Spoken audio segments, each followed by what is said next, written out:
All right. If I can ask one question as well, it's going to be. You did mention about Greece at some point, and you did mention about the whole thing about youth rights and people about self-organizing, and you've done a fabulous work, might I say, that actually shows about how people can actually go out and do things. Would you like to say something about how Greece, well, actually the September last year, how was it perceived in the US, not just the media obviously, but mostly around the people? Did it, maybe there was a meaning that came through, maybe there wasn't. Just tell me what you think. I mean, on the one hand I'd say there's not enough. People don't know enough about it. That's the US is so self-referential. There's very little news to come foreign from other countries. Any other country. On the one hand. It's the US. Unless it directly and immediately affects the US. So it's like, you know, there's news about what's going on anymore in Iraq and Afghanistan. But otherwise, very little. So, you know, in December and last December and January, you know, there were a few things happening in Greece. But on the other hand, there is a kind of underground. I mean, you know, there is. Well, there's two levels. Yes. It's quite right. Yeah.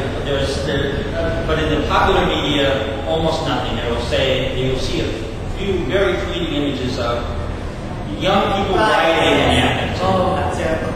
And you say, oh, I just don't know how to behave in those countries. Yeah. That's it. And then nothing about what it's about, what it's doing. It's just like, oh, they might mention, there's, you know, it's high unemployment, you know, the youth don't have enough jobs, so what else can we do except riot in the streets? That's it. That's about it.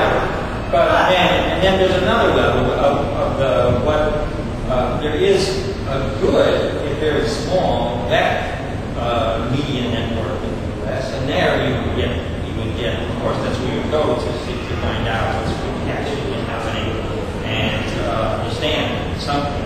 But that's people who are part of, who experience that are certainly, it's really less than 5% of the population.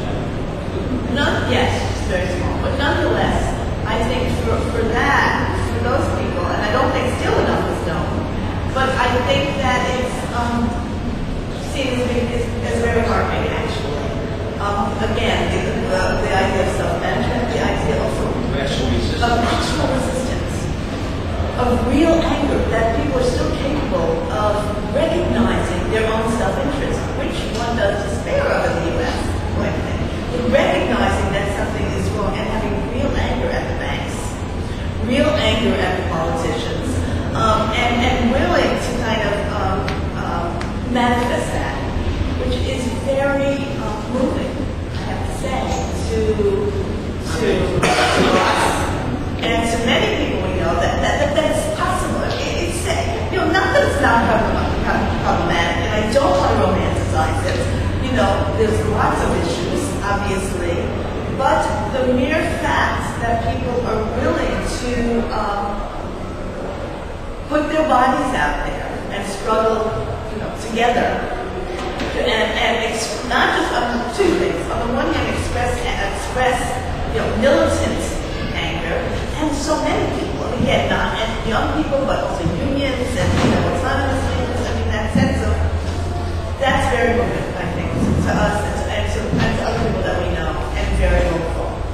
The second thing that's very hopeful, but I don't think that people know enough about, are things like this, like Micropolis, like the numbers of self-organized social centers that there are. And I know there are in Athens and here.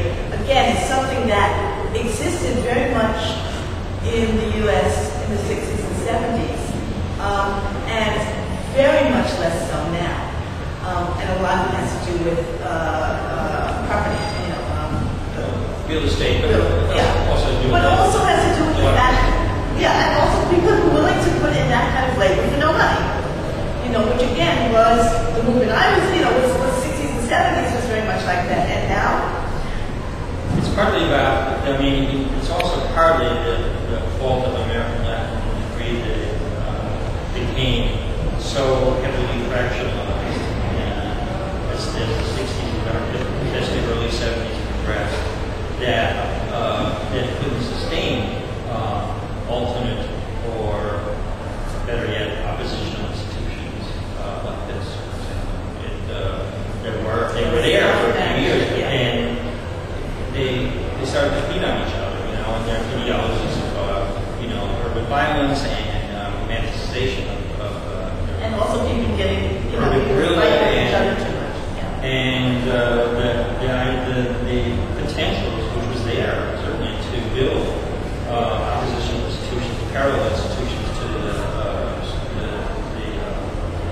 apparatus was there, and it just unfortunately it fizzled out. And it's not entirely Left's fault, right?